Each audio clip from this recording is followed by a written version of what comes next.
Are you wondering which digital bank is better?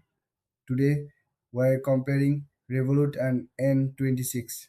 Both of these banks offer great services for managing your money online. They focus on making banking easier and more accessible. Let's start with Revolut. This app is known for its multi currency accounts. You can hold and exchange money in different currencies without high fees.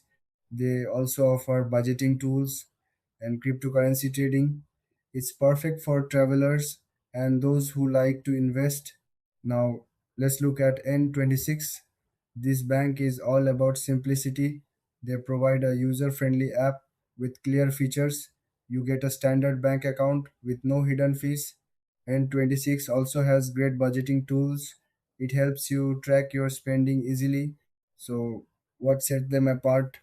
Revolut has more features, especially for international use and investing.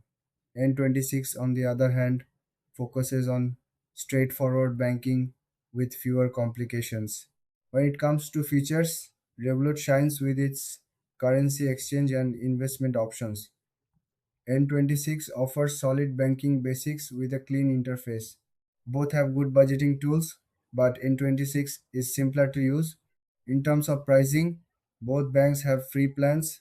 Revolut has a premium option with extra features, while N26 also offers premium accounts with added benefits. So, which one should you choose? If you travel a lot or want to invest, go for Revolut. But if you prefer a simple, no fuss banking experience, N26 is the way to go. Thanks for watching. If you found this helpful, don't forget to like and subscribe for more comparisons.